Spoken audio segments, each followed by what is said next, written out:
चलिए बच्चों, सो आज का सेशन काफी इंपोर्टेंट होने वाला है बिकॉज आज हम बात करेंगे ऑप्टिकल इंस्ट्रूमेंट्स के बारे में। ठीक है बच्चों, ऑप्टिकल इंस्ट्रूमेंट्स के बारे में बात करेंगे। आज हमारा लास्ट सेशन है ये रे ऑप्टिक्स का। उसके बाद हम स्टार्ट करेंगे वे ऑप्टिक। ठीक है बच्चों, तो आई थिंक ऑप्टिकल इंस्ट्रूमेंट तो आपके सिलेबस का पार्ट है ना। Yes sir. ठीक है, ठीक है, ओके। तो कल लास्ट बैच में मैंने बोला था, जो फर्स्ट बैच है, मैंने पूछा था कि कौन कौन सा सिलेबस हटा रखा है। तो बच्चा आप बताएंगे कि कौन कौन सा सिलेबस आपका रिमूव कर रखा है फिजिक्स में। सर रे ऑप्टिक्स में से ही मतलब पूरे सिलेबस में से अगर हम रे ऑप्टिक्स से स्टार्ट करें तो क्या क्या रिमूव कर रखा है। वो जो आईज के डिफेक्ट है वो रिफ्लेक्शन। ठीक, आइज डिफेक्ट, रिफ्लेक्शन पूरा का पूरा ठीक है।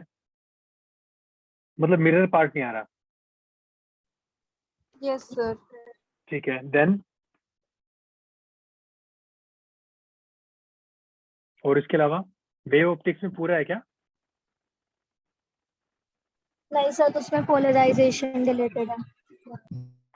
ओके, पोलराइजेशन डिलीटेड है, ठीक है। देन मॉडर्न फिजिक्स में से सर एक बार रिपीट कर दो। मैं कह रहा हूँ मॉडर्न फिजिक्स में से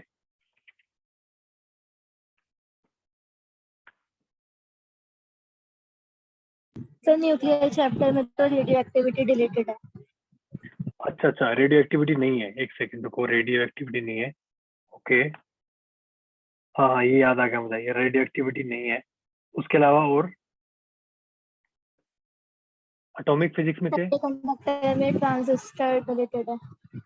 ट्रांजिस्टर और Zener diode, transistor and Zener diode नहीं है। मतलब स्पेशल डायोड बाकी है क्या। ये सर जो बाकी के 3 एलईडी वगैरह वो सब है। ठीक है, सो ट्रांजिस्टर नहीं है, जेनर डायोड नहीं है। इसके अलावा और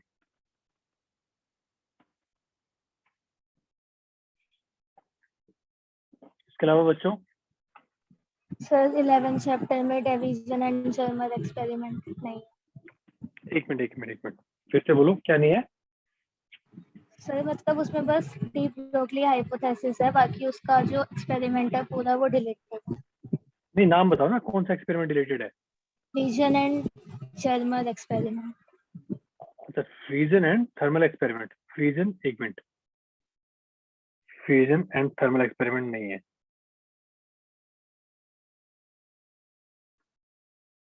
इसके अलावा और कुछ।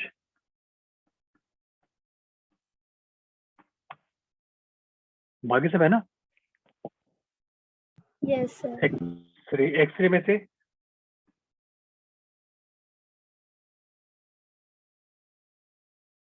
और जो एक्सरे में से पूरा है क्या एक्सरे। चलो कौन है फिर, इसके अलावा नहीं अगर कोई सर, वो टॉपिक भी हो। डिलीटेड। क्या कह रहे हो। सर ये वाला टॉपिक जो भी आपने बोला ये भी डिलीटेड। एक्सरे नहीं है। No sir. ठीक है, तो एक काम करना, एक छोटा सा टास्क है। आपका नाम क्या है बेटा। सर संध्या।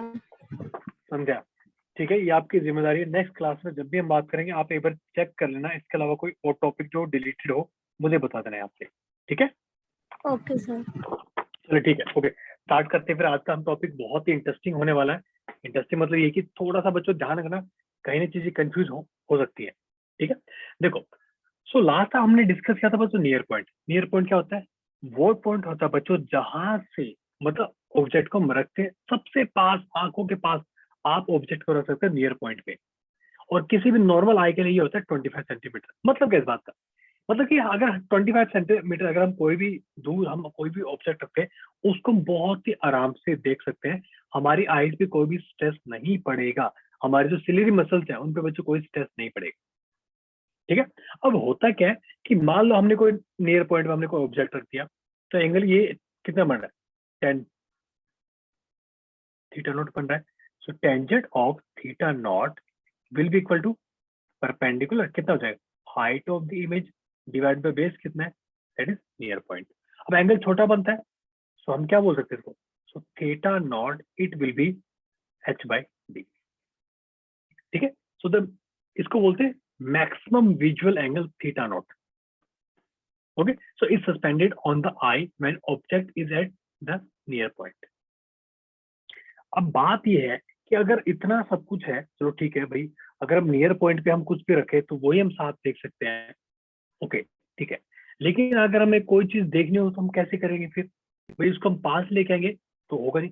छोटे बच्चे होते हैं, उनका जो नियर पॉइंट होता है वो 10 सेंटीमीटर तक भी हो सकता है उनका, मतलब क्या 10 सेंटीमीटर तक वो आराम से देख सकते हैं। बट प्रॉब्लम क्या है, अगर छोटे बच्चों को पास से देखने की एक बार हैबिट पड़ गई ना, तो वो उनसे हैबिट छुड़ाना थोड़ी मुश्किल होता है। तो कभी बच्चों को पास से नहीं देखना देना चाहिए, ठीक है। तो बच्चों अब देखो प्रॉब्लम क्या है ना, कि चलो ठीक है, कोई भी ऑब्जेक्ट आपने 25 सेंटीमीटर दूर रखा, आपने नियर पॉइंट पर रखा, ठीक है। अब प्रॉब्लम क्या, अगर हमें किसी भी छोटा सा ऑब्जेक्ट, कोई बहुत ही छोटा ऑब्जेक्ट है, अगर उसको हमें देखना हो तो कैसे देखेंगे? तो कोई छोटा ऑब्जेक्ट है, उसको हमें बहुत ही अच्छे से देखना है, पास में ला नहीं सकते क्योंकि हमारी आई पे इफेक्ट पड़ेगा। तो बच्चों इसको ओवरकम करने के लिए हमने एक नया डिवाइस बनाया, जिसको हम क्या बोलते हैं, सिंपल माइक्रोस्कोप। और इसको हम क्या बोलते हैं बच्चों, मैग्नीफायर। क्या बोलते हैं, मैग्नीफायर। अब होता है क्या ये, सो देखो किस पे बेस्ड है ये। तो बेसिकली मैग्नीफायर में क्या होता है, this angle can be further, मतलब ये हमने जो अभी सीखा ना, अभी जो हम एंगल के बारे में बात कर रहे थे, that is maximum visual angle. अगर हमें इसको ठीक करना है किसी भी ऑब्जेक्ट के लिए, हमें अगर इसको ठीक करना है बच्चों, तो क्या है, हम इसका यूज करते हैं, दैट इज सिंपल माइक्रोस्कोप। कैसे करते हैं देखो। So this angle can be further increased if a converging lens of short focal length is placed just in front of eye. कैसे होगा भाई ये? अब होता क्या है, so when a converging lens used for increasing the visual angle, it is called microscope. अब ये करता है क्या है बच्चों, ये करता ये है एक्चुअली कि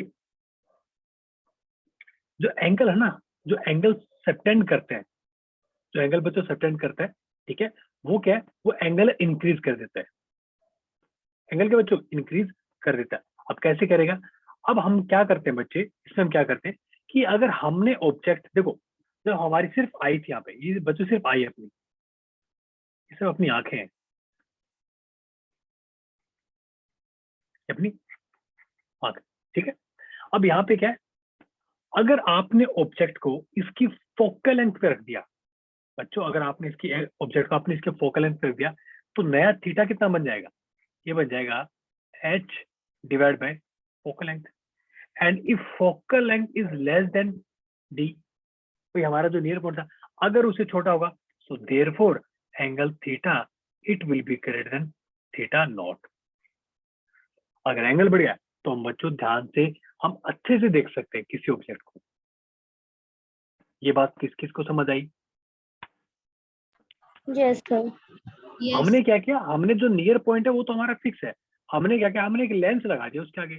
लेंस ने क्या कर दिया, अगर याद करो, अगर आप ऑब्जेक्ट को फोकस पे रखते हो या फोकस और उसके बीच में रखते हो, तो इमेज कहाँ बनती है, इमेज बनती है इन्फिनिटी पे।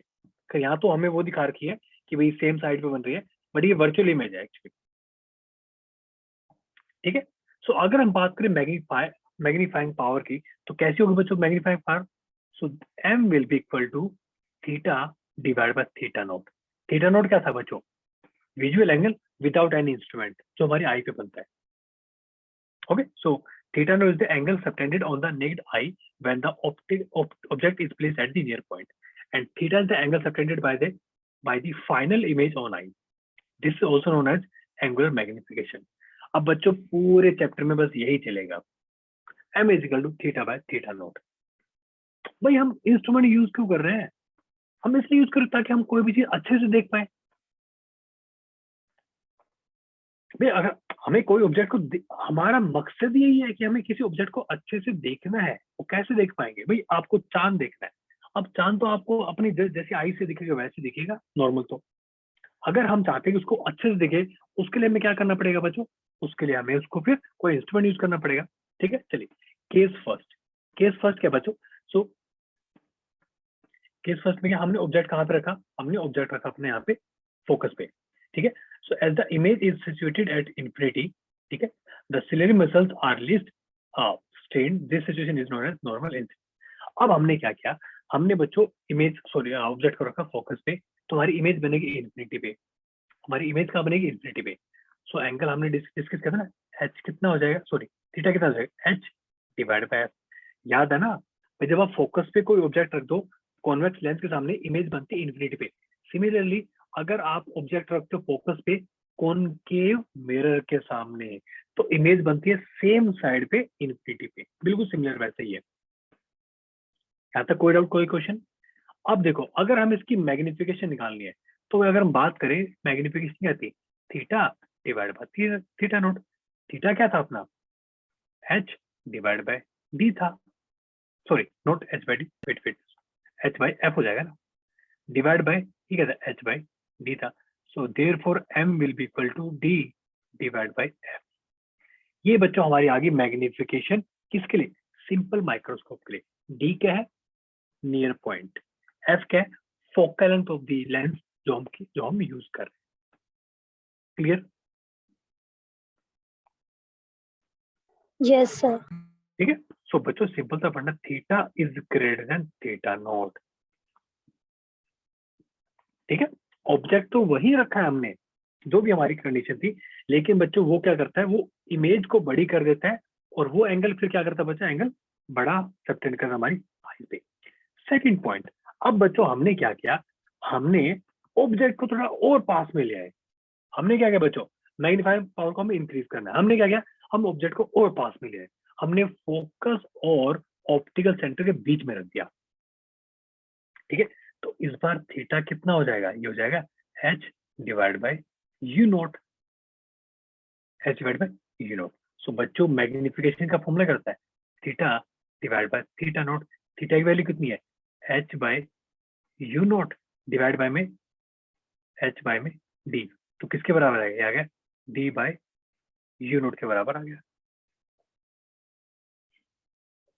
ठीक है, अब देखो हमने क्या किया, याद करो बच्चों, अगर हम लेंस के लिए इक्वेशन यूज करें 1 by V minus 1 by U which is equal to 1 by F.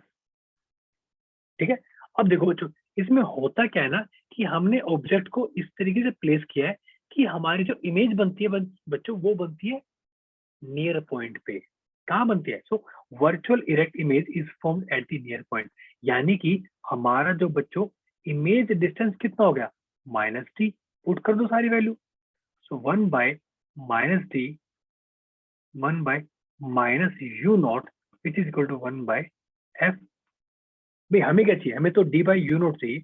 एक काम करो, 1 बाय डी कॉमन ले लो। सो 1 बाय डी आप कॉमन लोगे, अंदर क्या बचेगा, minus 1 plus D by U naught into में क्या है 1 बाय एफ। ठीक है, तो यहाँ से क्या जाए, देखो डी बाय यू नोट की वैल्यू किसके बराबर आ गई, ये आ गई 1 प्लस डी बाय एफ के बराबर आ गई। देखो अब पहले से मैग्निफिकेशन बढ़ गई है, पहले मैग्निफिकेशन कितनी थी, डी बाय एफ थी। अगर आप ऑब्जेक्ट को फोकस और ऑप्टिकल सेंटर के बीच में रखते हो, इस तरह से रखते हो कि आपकी इमेज कहाँ बनती है, नियर पॉइंट पे, तो बच्चों हमारी मैग्निफिकेशन कितनी होगी, हमारी मैग्निफिकेशन होगी m1 plus D bye F. आया क्या बच्चों समझ में, ये वाली बात आई क्या? Yes sir. ये बन गया अपनी। Yes sir. ठीक है, चलिए इस पे छोटा सा क्वेश्चन करते हैं। क्वेश्चन देखो क्या, so question is least distance of distinct vision is 25 centimetre, magnifying power of a simple microscope of focal length 5 centimetre for distinct vision. Option A, B, C and D. पर ये बार statement पढ़ लो। सो के second क्या था, magnifying power can be increase by object to a distance u naught from the length such that the virtual erect image is formed at the near point. ठीक है, तो बच्चों हमें इसी फॉर्मूले का यूज करना है जो हमने नया वो क्या ना ड्राइव किया, उसी फॉर्मूले का यूज करना है। चलो ये क्वेश्चन ट्राई करो। डी। Option D. बिल्कुल सही। सो लीस्ट डिस्टेंस ऑफ विजन कितना, डी अपना डी दे रखा है, magnifying power simple microscope of focal length F for distinct vision. तो हमने अभी क्या 1 प्लस डी बाय एफ कितना हो जाएगा 1 प्लस 25 डिवाइड बाय 5 कितना आ गया 6 आ गया। ठीक है, सर डिस्टिंक्ट विजन का मतलब हम जो हमारी इमेज है वो नियर पॉइंट पे बन रही है। यस बिल्कुल। ओके। हाँ जी, ठीक है। चलिए, अब प्रॉब्लम क्या है बच्चों, चलो ये सब तो चीजें ठीक है, बट दिक्कत क्या, अगर हमें अगर वो करनी हो, हमें ज्यादा अगर मैग्निफिकेशन करनी तो दिक्कत आती है। Okay, so the magnifying power is written with unit X. अगर मान लो किसी ने 10 गुना कर दिया तो उसको हम लिखते हैं 10x। क्या लिखते हैं? 10x। ठीक है। So now due to several other abbreviation the image becomes so too defective at large magnification. अब दिक्कत क्या है ना, जब आप बड़ी कर देते हो, जैसे आपने इमेज बड़ी कर दी है, तो कहीं के सिर्फ बीच वाला पोर्शन आपको कैसे दिख रहा है? सिर्फ बीच वाला पोर्शन आपको साफ दिख रहा है, बाकी देखोगे आसपास का कैसा दिख रहा है? कहीं की ब्लर होने लगता है। ठीक है, वो हमें नहीं चाहिए। चलो इस पे क्वेश्चन करते हैं। The focal length of a simple microscope, sorry simple convex lens used as a magnifier is 10 centimeter. For the image to be formed at a distance of distinct vision, d is equal to 25 centimeter, the object must be placed away from the lens nearly at a distance. चलो बच्चे question try करो।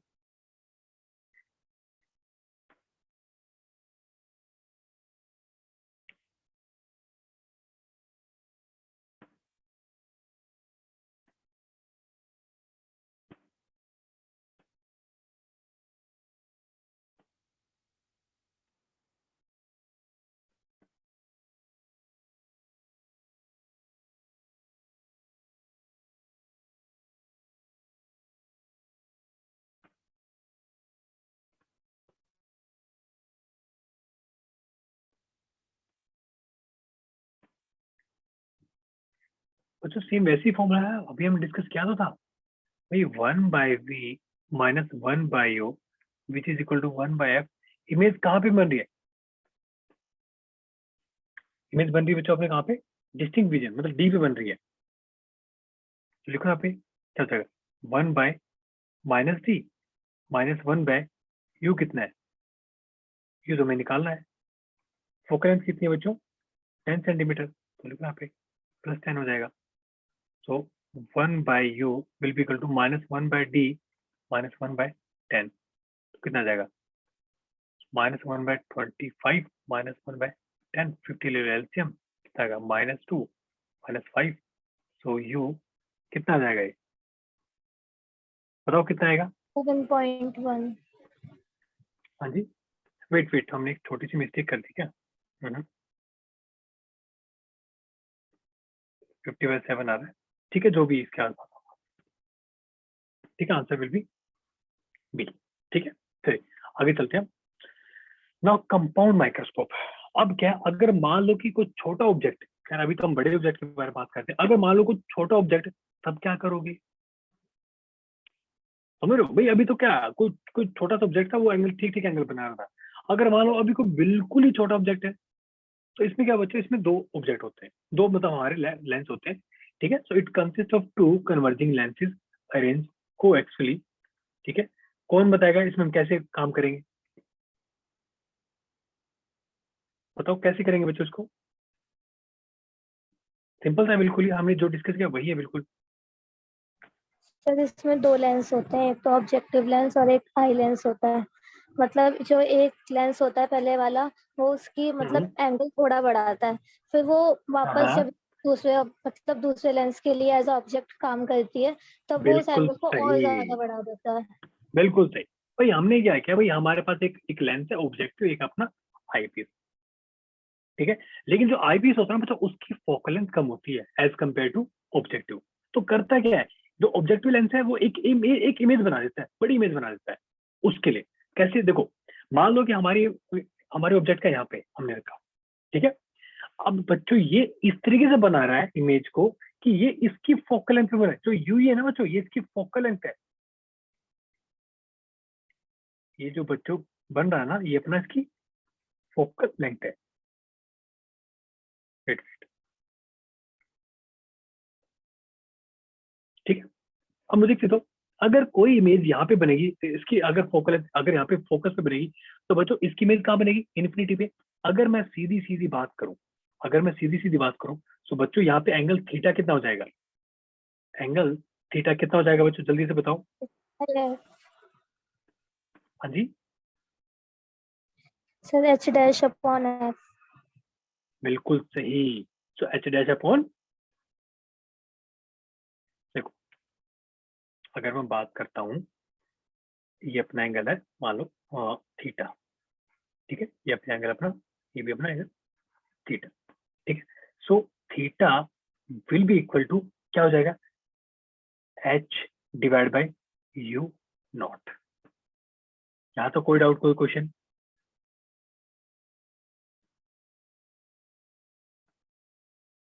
No ठीक sir, है, no okay. Sir. Now now अब देखो, सो और theta dash क्या हो जाएगा, थीटा डैश हो जाएगा अपना बच्चों, क्या हो जाएगा, H dash divide by U ई। आया समझ में? बच्चों यहाँ तो कोई डाउट, कोई क्वेश्चन? No sir. ठीक है, तो इमेज कैसे बन रही है, real inverted and magnified image is formed at a distance V naught. V naught हमने कहाँ से माना, हमारे ऑब्जेक्टिव से हमने माना है, ठीक है। अब इमेज कहाँ बन रही है बच्चों, हमारी इमेज बन रही है इन्फिनिटी पे, हमारी इमेज कहाँ बन रही है बच्चों, इन्फिनिटी पे। किसके लिए, सेकंड, किसके लिए बच्चों, ई सॉरी ई वाला जो आई पीस है उसके लिए बन रहा है इन्फिनिटी पे, ठीक है।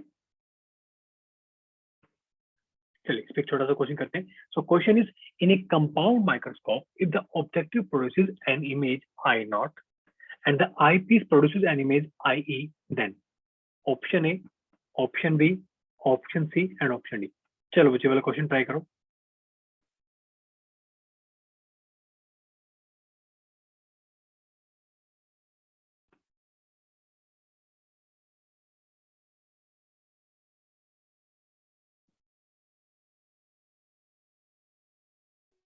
Sir option C. Option C, ठीक है, बाकी बच्चे? बी, हाँ, ऑप्शन बी। देखो अगर आप ध्यान से देखो यहाँ पे, जो ऑब्जेक्ट है बच्चों, जो अपना जो ऑब्जेक्टिव लेंस है वो क्या कर रहा है, वो तो रियल और इन्वर्टेड इमेज बना रहा है, लेकिन जो अपना आई पीस है बच्चों वो कैसी इमेज बना रहा है, वो बना रहा है virtual. So answer will be B. So I naught is real but I is virtual. ये बात किस किस को समझ आई? यस आया क्या बच्चों यस समझ सर। में? ठीक है, आगे चले। चले नाउ, अब देखो second case. Now the position of I piece can also be adjusted in such A way that the final virtual image is formed at the near point. बच्चों अगर फिर से वही पुरानी बात करें, सो थीटा नॉट किसके बराबर हो जाएगा, एच डिवाइड बाई डी। हमारा जो बिल्कुल शुरू में बात कर रहे थे, याद है हम बिल्कुल शुरू में जो बात कर रहे थे हम, एच डिवाइड बाई डी, ठीक है। और थीटा डैश किसके बराबर हो जाएगा, एच डैश डिवाइड बाय में कहाँ पे ये यू ई। ये बात किस किस को समझ आई? Yes sir. ठीक है भाई, यू ई क्या है, distance of the object from the eyepiece. U naught क्या है, और इसको यू ओ बोलते हैं, distance of the object from the objective. देखो इसके लिए ऑब्जेक्ट तो ये है ना, बट आई पीस के लिए ऑब्जेक्ट ये है भाई, जो इमेज कौन सा बना रहा है, पहले वाला इमेज जो बना रहा है, आई पीस जो बना रहा है। एफ नोट क्या है, focal length of the objective, ठीक है।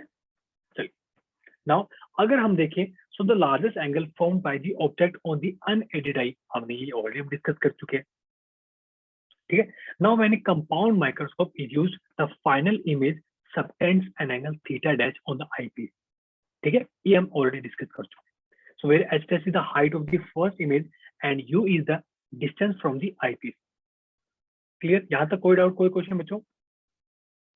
No sir. ठीक है, अब देखो अगर हमें इनकी मैग्नीफाइंग पावर निकालनी है, so M will be equal to theta dash divide by theta not. तो क्या हो जाएगा, H by wait wait H D divide by U E divide by क्या, एच बाई डी, यानी कि H dash divide by H D divide by U E. ये आ जाएगा, आ जाएगा ना ये?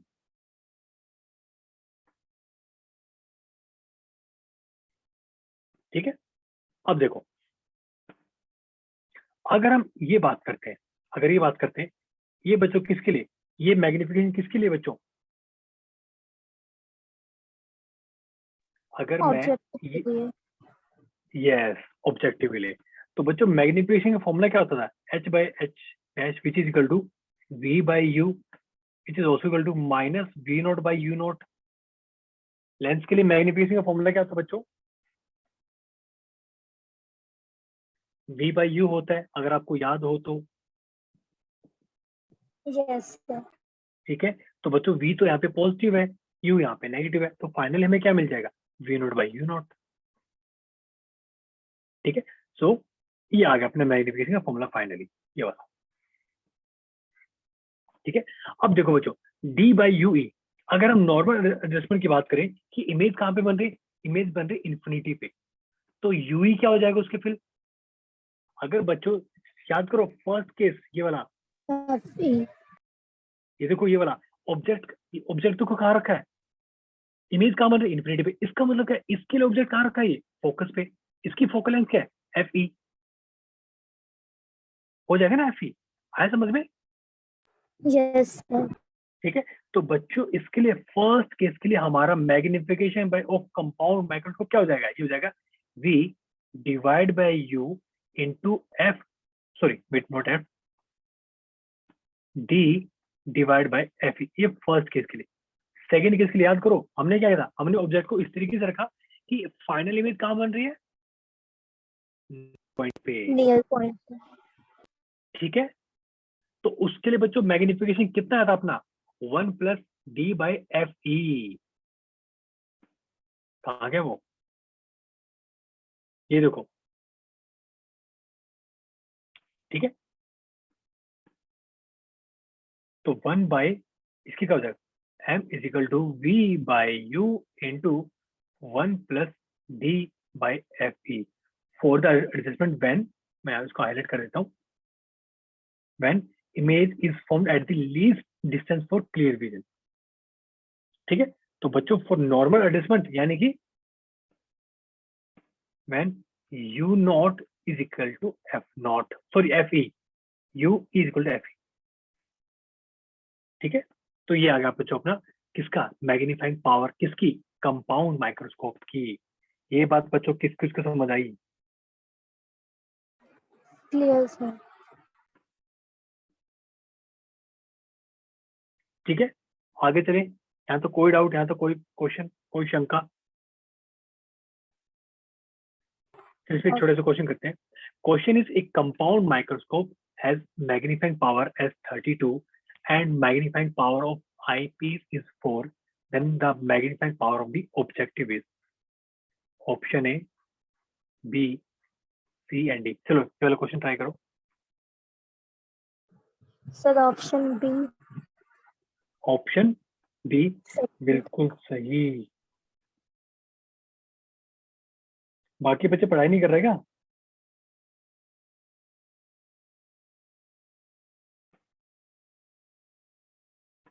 हाँ जी बाकी बच्चे,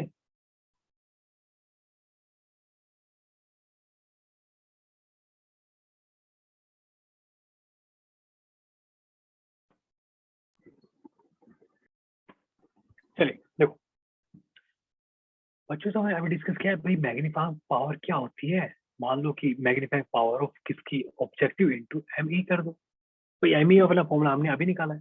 ठीक है, अब क्या बोल रहे हैं, हमें निकालना है magnifying power of objective, M O will be equal to M by M E. M कितना है 32 डिवाइड बाय 4 कितना आ गया 8, आंसर विल बी बी।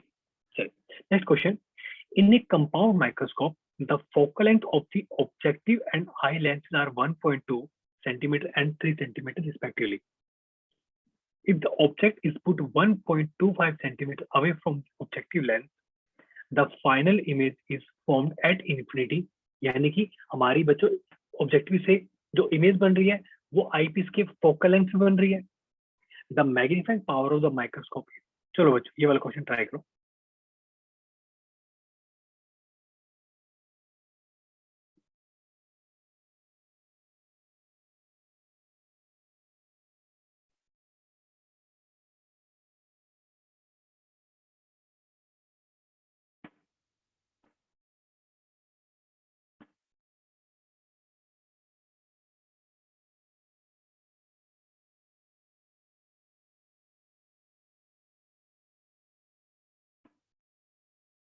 कैसे करेंगे?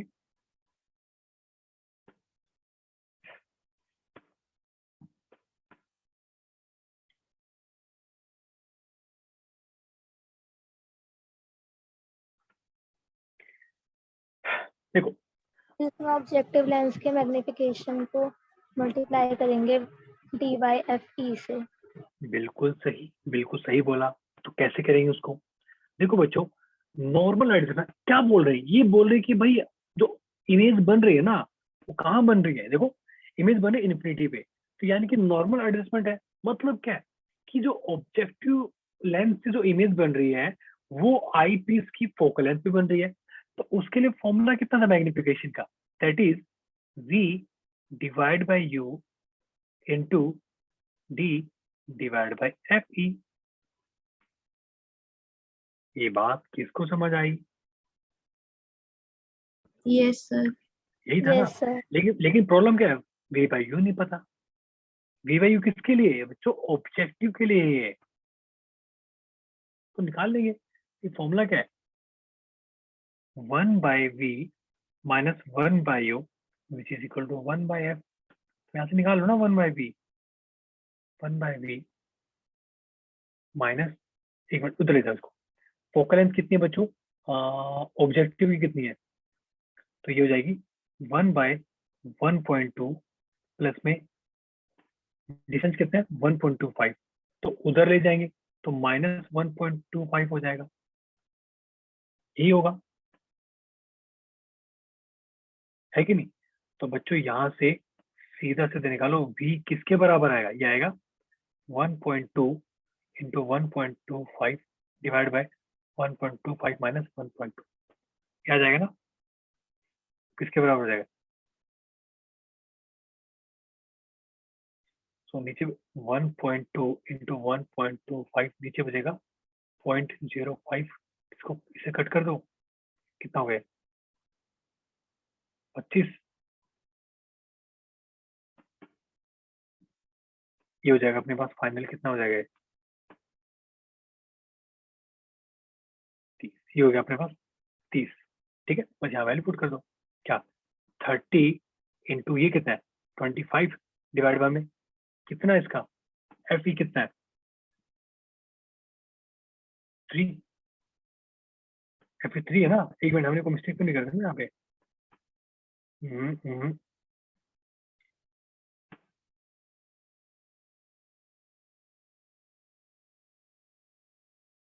ठीक है, तो यहाँ से आ जाएगा अपना आंसर कितना? 250। Answer will B D. Answer is D. बच्चों ये बात किस किस को समझ आई? Clear sir. यस ठीक है, सर। कोई डाउट, कोई क्वेश्चन यहाँ तक? No sir. हो सर। चल चल आगे चलते हैं फिर। नाउ तो बच्चों हम यहाँ तक पूरा पढ़ चुके हैं मैग्नीफाइंग पावर। ठीक है, अब देखो, अगर हम बात करते हैं बच्चों अप्रोक्सीमेशन के बारे में, क्या कि भाई हमें जो फॉर्मूला पता है that is 1/v minus 1/u is equal to 1/f। ठीक है, अगर इसको हम v कॉमन ले लें, v कॉमन ले लें, हमने कॉमन ले लिया, फाइनली हमने ये लिख दिया। ठीक है, अब याद करो आपको मैंने क्या बताया था? इन जनरल फोकल लेंथ किसकी बड़ी होती है? आईपीस की। So focal length of object is very small. अगर बच्चों स्मॉल है फोकल लेंथ ऑब्जेक्टिव ही, और हमारा फाइनल ऑब्जेक्ट तो कहीं दूर बन रहा है, तो यानी कि ये नंबर क्या हो जाएगा? ग्रेटर देन 1 हो जाएगा। So therefore v by you को आप क्या लिख सकते हो? Minus v divide by F not. ये बात किस किस को समझ आई? आया क्या समझ में बच्चों? भाई देखो, याद करो ना, मैंने आपको क्या बोला था कि ऑब्जेक्टिव की पावर क्या ज्यादा होती है, मतलब ऑब्जेक्टिव की फोकल लेंथ कम होती है, आईपीस की ज्यादा होती है। इसका मतलब क्या है कि ऑब्जेक्टिव जो लेंस है काफी पावरफुल होता है एज कम्पेयर टू आईपीस। ठीक है, अब होता क्या है बच्चों, एक्चुअली जब इमेज बनती है ना, so first image is close to eyepiece. जो फर्स्ट ये वाली इमेज बनती है ना, एक्चुअली आईपीस के थोड़ा पास में बनती है। ये वाली, ये जो इमेज है इसके पास में बनती है। अगर मान लो इन दोनों के बीच में बच्चों, अगर मान लो डिस्टेंस एल है, तो हम ये बोल सकते हैं कि ये बच्चों एल के बराबर है। हमारा जो बच्चों ये तो वी था ना, वी की वैल्यू, एक सेकेंड, या हमारा जो ऑब्जेक्ट डिस्टेंस ये वी, इसको हम एल लिख सकते हैं। So therefore V divide by U किसके बराबर आता है? Minus V divide by F naught. हम इसका क्या लिख सकते हैं? एल बाई एफ नोट लिख सकते हैं, एल बाई एफ नोट। बच्चों ये बात किस किस को समझ आई? Yes sir. आया क्या समझ में? यानी कि Yes, अगर sir. आपको बच्चों मैग्निफिकेशन लिखनी हो कंपाउंड माइक्रोस्कोप की तो कितनी हो जाएगी? भाई फॉर्मूला क्या था? m was v divide by u into d by F ई। किसके लिए? Normal adjustment. मतलब क्या? इमेज कहाँ बनती है? आईपीस की फोकल लेंथ पे। तो इसके लिए क्या आ जाएगा? l by minus L by F note into D by F E. Similarly अगर बच्चों नॉर्मल एडजस्टमेंट ना हो for clear vision, for adjustment for the final image at the least distance for clear vision, इसके लिए क्या हो जाएगा? 1 plus D by F ई। बस दोनों के लिए हमने क्या निकाली? हमने निकाली बच्चों मैग्नीफाइंग पावर। बच्चों ये बात किस किस को समझ आई? सर इसका मतलब जो इमेज डिस्टेंस होता है ऑब्जेक्टिव लेंस के लिए वो मतलब इक्वल होता है उन दोनों लेंसेज के बीच का जो डिस्टेंस होता है। मतलब हम मान सकते हैं, हम अप्रोक्सीमेशन कर सकते हैं। Okay sir. ठीक है, यहाँ तक कोई शंका, कोई भी डाउट? आगे चले, आगे बढ़े। ठीक है चलिए, यस। अब मैं आपको दे रहा हूँ बच्चों 1 मिनट का टाइम दे रहा हूँ, आपको ये एनालाइज करना है। अब आप मुझे बताओगे कि इसमें और उसमें क्या डिफरेंस है।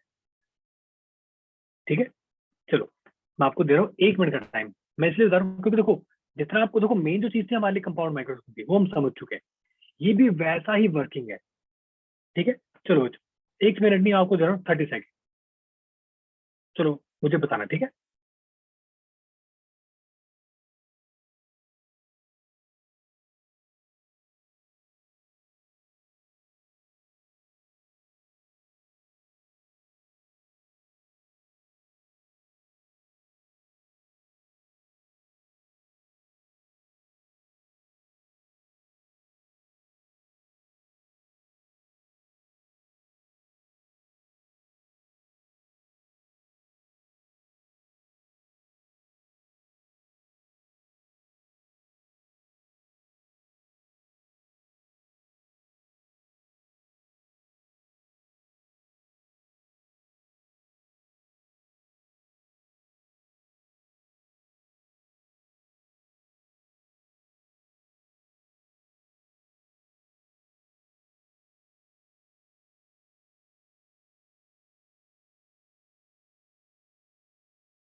Times up.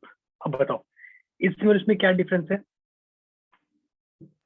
सर इसमें फर्स्ट लेंस की जो फोकल लेंथ है वो ज्यादा है पहले के कंपैरिजन में। ठीक है, और इसके अलावा? बच्चों सबसे बड़ा डिफरेंस क्या है?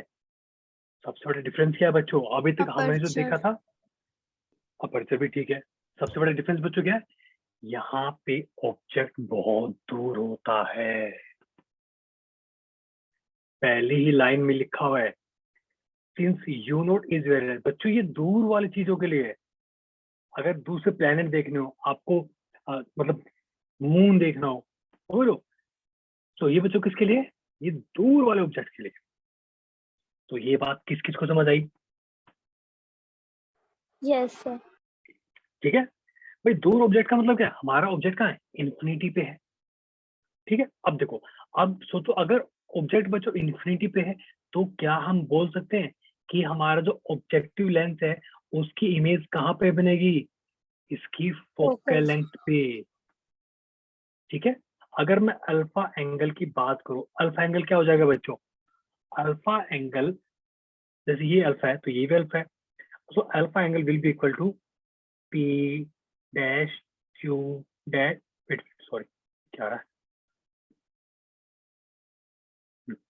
P dash Q dash divide by क्या हो जाएगा ये?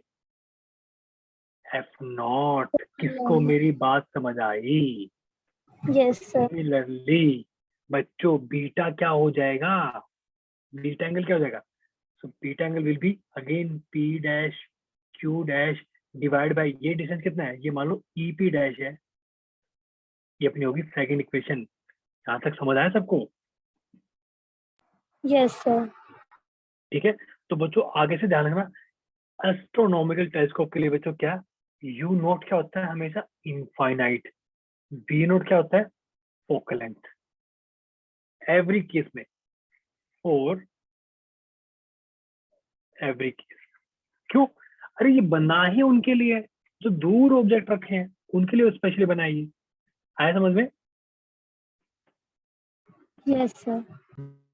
ठीक है, सो इन नॉर्मल एडजस्टमेंट, ठीक है, the position of the object is so adjusted that the final image is of pointed infinity.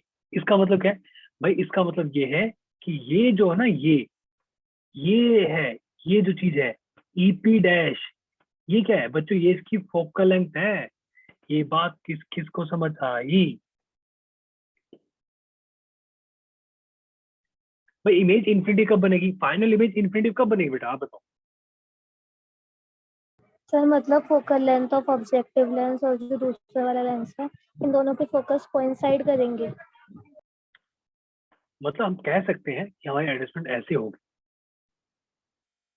देखो, इसका जो फोकस है और इसका जो फोकस है, ठीक है, दोनों क्या है, अब कोइंसाइड करेंगे। ये हम कह, मतलब ये कह सकते हैं ये ऑलमोस्ट उसी के उसके रेंज में ही है ऑलमोस्ट। अगर आप मैग्निफिकेशन की बात करोगे तो मैग्निफिकेशन क्या हो जाएगी अपने बच्चों? बीटा डिवाइड बाय अल्फा हो जाएगी। तो क्या बोल सकते हैं, बीटा क्या अपने पास, P dash Q dash divide by EP dash, which will equal to क्या हो जाएगा, F naught divide by P dash Q dash. यानी कि बच्चों मैग्निफिकेशन फॉर नॉर्मल एडजस्टमेंट क्या आ जाएगी, F नॉट डिवाइड बाय में EP डैश। किस किस को यहाँ तक समझ आया?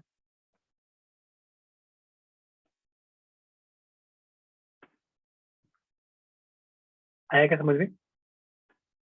Yes, sir. अब देखो, चलो फिर हम बात करते हैं नॉर्मल एडजस्टमेंट के लिए। मतलब क्या है, फाइनल लिमिट कहाँ बने, इन्फिनिटी पे। इसका मतलब क्या, EP डैश क्या हो जाएगा, फिर हमारा F ही हो जाएगा। ठीक है भाई, तो हमने अभी निकाली मैग्निफिकेशन क्या, बीटा बाय में अल्फा किसके बराबर आ जाएगी, F नॉट डिवाइड बाय में FE। ठीक है, लेकिन क्या ये नेगेटिव है, क्यों? क्योंकि P डैश Q डैश अपना क्या क्या था अपना, ये सॉरी, हाँ, ये तो अपना नेगेटिव हो जाएगा ना, ये वाला डिस्टेंस तो। ठीक है, तो फाइनली अपनी क्या आ जाएगी magnification, so minus of F naught divide bye FE, किसके लिए, नॉर्मल एडजस्टमेंट। यानी कि जब इमेज कहाँ बनती है, इन्फिनिटी पे। ये बात किस किस को समझ आई? Yes sir. ठीक है, अब मान लो, अब अगर हम सेकंड केस की बात करें तो अब हमने क्या किया, हमने उसको क्या किया बच्चों, फोकल मतलब प्रिंसिपल फोकस और ऑप्टिकल सेंटर के बीच में हमने इमेज बना दी अगली वाली। मतलब क्या है, हम अब आईपीस को थोड़ा अंदर की तरफ ले आए, समझ रहे हो? तो क्या होगा,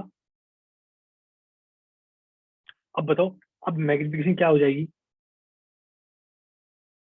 बिल्कुल वही, P dash Q dash divide by में EP डैश, वो तो वही रहेगा ना, वो तो वही रहेगा। यहाँ तक किसी को डाउट है क्या? No sir. पक्का क्लियर है सब? Yes, sir.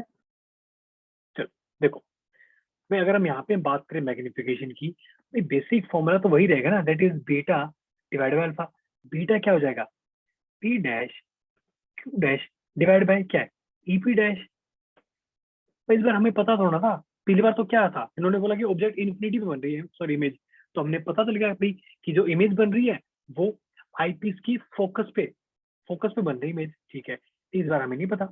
और अल्फा क्या हो जाएगा, alpha again P dash Q dash, ये क्या था अपना, ये क्या हो जाएगा बच्चों, डिवाइड बाय F नॉट। ठीक है, आया क्या समझ? Yes sir. अब देखो, चलिए अब आगे बात करते हैं। अब मान लो बच्चों, अब हम बिल्कुल सेम वही तरीका निकालेंगे। कौन सा तरीका भाई, देखो इमेज कहाँ बन रही है, फाइनल इमेज कहाँ बन रही है, फाइनल इमेज मान लो हमने बना रही है किस पे, if final image is formed at the near near point vision, यानी कि हमारा V क्या हो जाएगा, V तो ये हो जाएगा फिर -T। यहाँ पे वैल्यू पुट कर दो, फिर v किसी का क्या पुट करोगे बच्चों, v किसी का क्या पुट करोगे? -j। हाँ जी, v किसी का -g पुट कर दो, ठीक है। और ऑब्जेक्ट डिस्टेंस क्या अपना ep डैश, तो यहाँ से अपने पास फिर से वही फॉर्मूला आ जाएगा। कौन सा फॉर्मूला? देखो भाई, अगर मैं यहाँ पे वैल्यू पुट करता हूँ 1/-d 1/, मान लो ये अपना ue लिखता हूँ, इसको ue is equal to 1/f e, ठीक है। तो यहाँ से क्या आ जाएगा, हमें निकालना क्या, हमें निकालना बच्चों v बाय, हमें फाइनल मतलब हमें u की वैल्यू निकाली है कि कहाँ पे हमारा ऑब्जेक्ट रखा हुआ, ठीक है।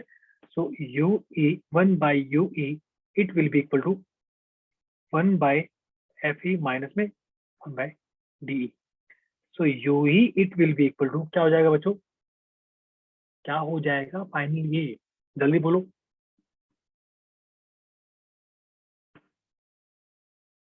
ये हो जाएगा minus of F E into D divide by F E plus D, ये हो जाएगा ना यूई।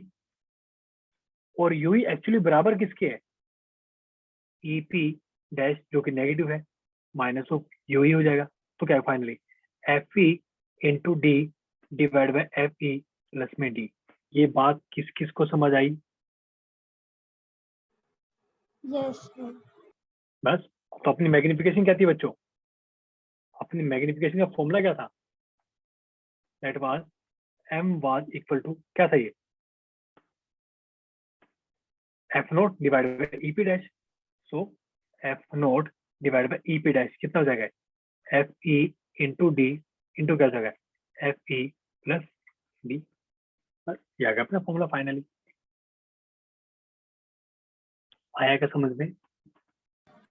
Yes sir. ठीक है, तो हमने एफ ई को बाहर ले लिया, डी को अंदर डिवाइड कर दो, सेम वही फॉर्मूला बन गया जो हमने पहले निकाला था। ये पहले वाला फॉर्मूला क्या था, minus F note by F ई था, इंटू में कुछ था नहीं। लेकिन सेकंड केस के लिए क्या हो जाएगा 1/fe डिवाइड बाई डी। ये बात किस किस को समझ आई? Yes sir.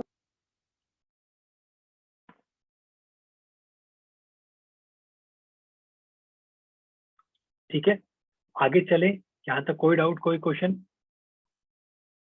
अब देखो छोटा सा एक टॉपिक है, लेंथ ऑफ द टेलीस्कोप।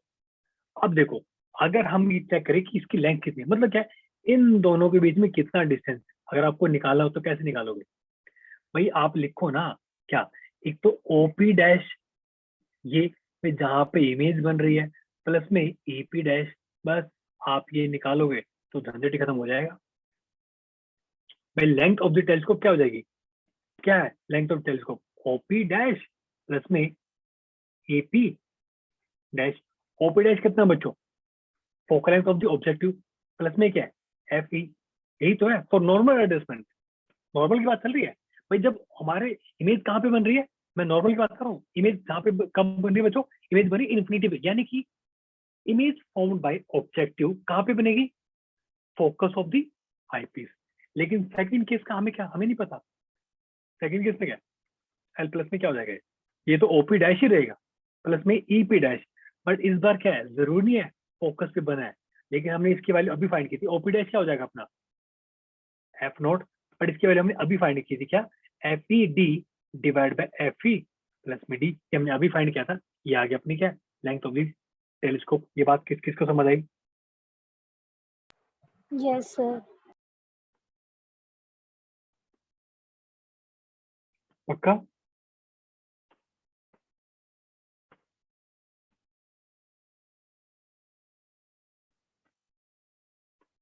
आगे चले, यस सर। चलिए अब देखो, अब इसमें ना एक छोटी सी प्रॉब्लम है भाई, इस टेलीस्कोप में प्रॉब्लम ये है बच्चों कि हमारी इमेज फाइनली बनती है उल्टी, और इमेज उल्टी बनती है। तो उसको सीधा करने के लिए हम क्या करेंगे बच्चों, हमने बीच में एक लगा दिया, क्या एक हम बीच में लगा देते, एक और लेंस लगा देते। उसका काम बस यही है कि वो बच्चों हमें एक इमेज बना के देगा, जो कि जिसकी इमेज बच्चों हमारे आई पीस के लिए एज ए ऑब्जेक्ट काम करेगी। कैसे? देखो, तो फाइनली हमारी देखो ये हमारा ऑब्जेक्ट है बीच में। अब ध्यान से देखो, अगर ये बीच वाला नहीं होता तो पहले सब कुछ वही था, सेम सेम ही था। बट क्या करेंगे ना, अब हम क्या करते हैं बच्चों, अब इसको हम इस तरीके से लगाते हैं कि ये जो है ना, ये वाली, ये जो इमेज बनी है, ये इसके लिए इस तरीके से बनती है कि ये भी बच्चों एक रियल एंड इन्वर्टेड इमेज बनाता है ऐसे, लेकिन वो इसके फोकस, मतलब इसके फोकस और ऑप्टिकल सेंटर ना, इसके बीच में बनती है वाली। ये बात किस किस को समझ आ रही है जो मैं समझाने की कोशिश कर रहा हूँ? ध्यान से सुनो भाई, हमारा जो आईपीस था उसने एक इमेज बनाई, पी डैश क्यू डैश। अब वो इमेज बच्चों उसने उस तरीके से बनाया है। अब ध्यान से देखो आप, अगर आपको याद हो, अगर इसके 2f पे अगर बने, अगर इसके 2f पे अगर इमेज बनेगी तो सेम साइज की रियल एंड इन्वर्टेड इमेज यहाँ पे बनेगी, इसके फिर से 2f पे। ये बात किस किस को याद है? Yes sir. ठीक है। और अगर वो इमेज अगर आपने गलती से इसके फोकस, आईपीस के फोकस और इसके ऑप्टिकल सेंटर के बीच में बना दी, तो बच्चों मानते हो एक इरेक्ट एंड वर्चुअल इमेज बनेगी, खड़ी इमेज बनेगी बिल्कुल, और बड़ी बनेगी साइज में। मेरी बात समझ आ रही है सबको क्या बोल रहा हूँ मैं? Yes sir. अच्छा, ये तो किस किस को डाउट है कि सर आपने ये जो चीज बोले ना, ये सर समझ नहीं आया, क्या बोला आपने?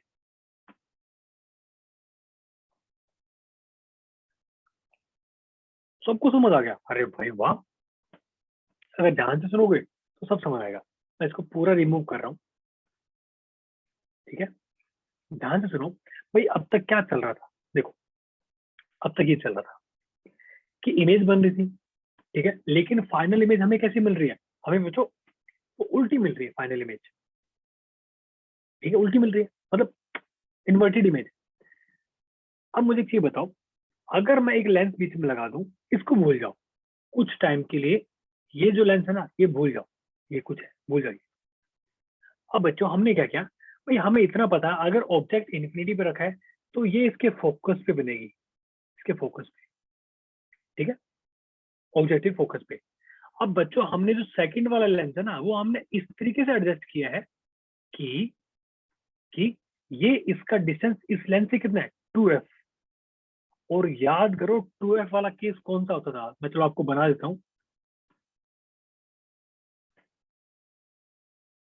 याद है 2f वाला केस? यहाँ पे है, यहाँ पे है, देखो इमेज कैसी बन रही है, उल्टी बनी है ना, तो लेकिन साइज क्या है? साइज तो Same. बिल्कुल सेम वही है।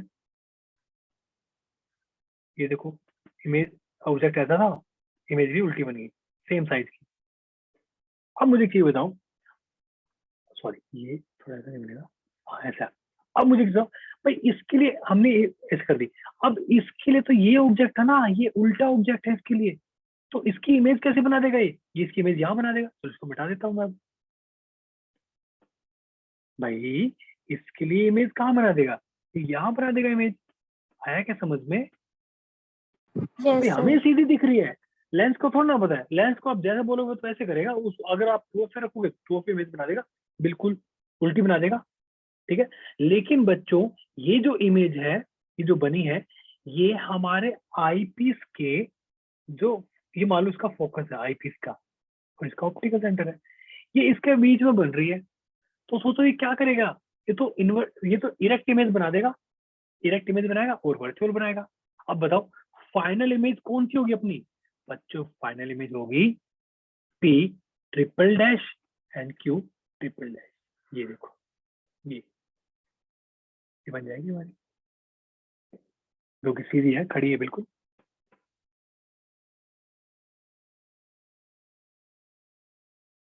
आया क्या समझ में? Yes sir. Yes, sir. कोई डाउट, कोई क्वेश्चन?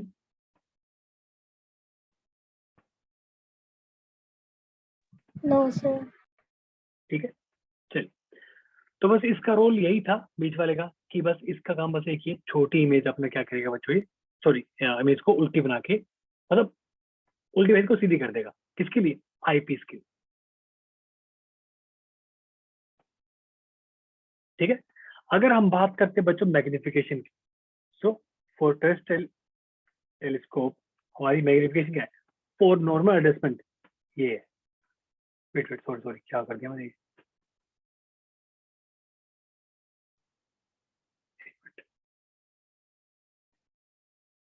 हाँ, सबको मेरी स्क्रीन दिख रही है क्या? Yes sir. ठीक है।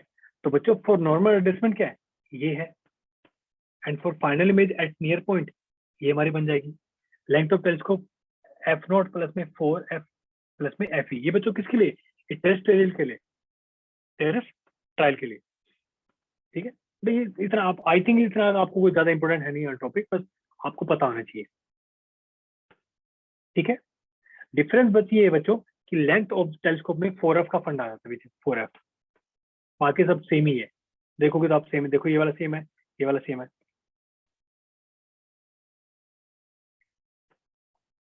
तो बच्चों यहाँ तक कोई डाउट, कोई क्वेश्चन? No sir. पक्का सब क्लियर है?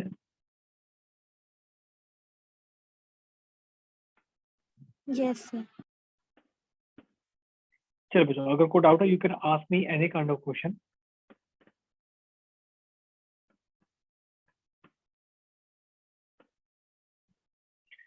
चलिए फिर, अगर कोई क्वेश्चन नहीं है तो I think time is over, we can stop here.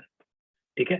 तो बच्चों नेक्स्ट टाइम से हम स्टार्ट करेंगे wave optics. And it's my humble request बच्चों, आपके कोई टॉपिक है जो आपके सिलेबस में इंक्लूड नहीं है आपके फाइनल उसके लिए, हाँ मतलब बोर्ड एग्जाम के लिए, तो प्लीज मुझे नेक्स्ट क्लास में याद से बता दो प्लीज।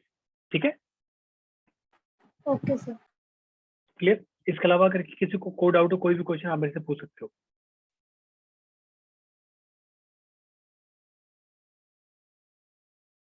सो आई होप आपको पूरा ज्योमेट्रिकल ऑप्टिक्स काफी अच्छे से समझ आ गया होगा। कोई ऐसा बच्चा जिसको नहीं समझ आया?